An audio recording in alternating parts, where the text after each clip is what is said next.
Good morning. This is going to be a short little video of our setup in our Tesla Model Y, camping, rooftop tent, and tent off the back of the car. We're in Moab right now, and we've had a lot of questions on what do we have? What kind of gear do we have? I'll have a list of everything down below, and you can leave a comment down below what you'd like to hear about more, or I can send you links if you see something that I didn't put in there. But this is just, again, an overview. This video is brought to you by Roof Nest, MountainPass Performance, and by Onyx Off-Road. Also brought to you by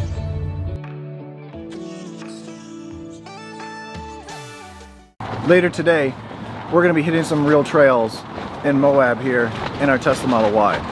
And it is very, very windy today. 20 to 30 mile an hour constant winds with 40 mile an hour gusts. Last night it died down. It was beautiful last night. 60 degrees. We had the windows open. We had the roof open to the, we could see the moon up in our tent. And then it started getting windy again. And it was blowing all over the place. Dust everywhere. You could just see it going across the highway. It's going to be a windy, dusty day today. This is crazy wind right now. And it's also very, very loud here because you can see there's a road behind me. There's some semis going by. They were Jake braking last night. It was loud. What? It's been conferred. What's that? My master's degree has been conferred. So that means I'm officially graduated. Congratulations. Karen has officially graduated school. Graduate school. 3.9 GPA.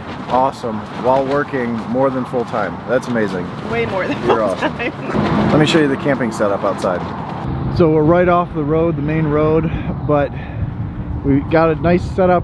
There is the sign right here that I thought was going to block the wind because the wind was coming from this way last night. Well, now it's turned and coming from this way, so we're getting hit for sure. But we had a nice setup here. There was a ton of wind, like I said.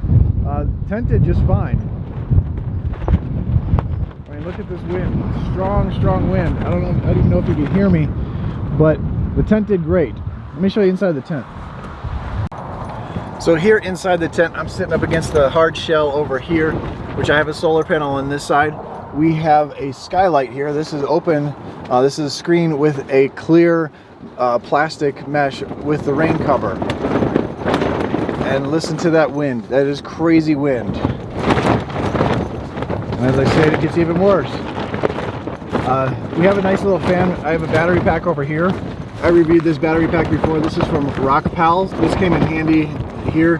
I do charge it from in the car, the solar panel inside the car. We're kind of low right now because we've been charging batteries and things like that. This tent from Roof Nest has a 3-inch foam mattress here. I've got a little blow-up air mattress that just gives a little bit more cushion, plus our sleeping bag, and we have plenty of room. As you guys know, I'm 6'5". I have plenty of room in this tent. I can lay out, stretch out. Karen and I have plenty of space in here. A lot of people asked a lot of questions about the weight limit of the Tesla because the roof bars say they only hold 165 pounds. Overall, the weight, it can hold like almost close to 600 pounds, and probably more than that, because Tesla actually says you can stack 5 Teslas on top of, or two African gray elephants on top of the Model Y, no problem. So we're not touching the glass at all. The glass is not broken. We're totally good. Even bouncing around a little bit in here, getting ready, getting changed in here with the wind. I mean, it's bouncing a little bit in here. The roof, when it's closed, is super stable at 80 miles an hour even. It just bounces quite a bit when I try to pass some trucks and there's some wind noise. We have windows on both sides. I have this one closed here because the wind is coming through here and the dust would be in here. I love this tent. It's so comfortable. It's so nice. It's super warm. That's why we had the fan. Let me show you the other tent that we have. So this tent right here, I'll show you a picture of last night. There's an awning that comes over top of here with this open, but I'm gonna get inside so you can hear me. So I've got this other tent here so we can actually cook inside here out of the wind. This wind is ridiculous. It's knocking me over. Got a nice large table so we can cook on here. All of our dishes are in those totes over there. Got a big large opening here, some vents, and this came in handy, especially to stay out of the wind right now because it's blowing all over the place, but It actually was pretty nice in here. I wouldn't be able to heat up my water if it had been outside. This isn't titanium. This is the only kettle I could find that didn't have a whistle, but it does have a slight whistle still. I didn't want something that would wake up everybody super early in the morning. And I used a French press coffee thing. I'll have links below. And of course the car is packed up nice and tight. We do have to organize stuff because we were getting stuff out of here for the night. But this was really nice last night with this over top of here. If it did rain, nothing would get in the car. And I had the light set up and everything. This is a nice refrigerator from ICECO. Very, very good compressor. It's plugged in right now to a 110 outlet, but I do plug it into the back of the cigarette lighter here inside the Model Y. Come inside my fridge like crib style. So we just have a bunch of food inside here, of course, and water, keep the water cold, and it doesn't use that much power. It's not a huge drain on the battery. But speaking of the battery, this is where we're going. So we gotta find that so I can go back to it. I said, speaking of the battery, is this right here. So now I have that hooked up to the car, basically. I do have a 100-watt solar panel. It's a prototype solar panel. This company I've been working with, they sent me this one because it's very similar. I scanned the hood for them and we've been working together for a little while.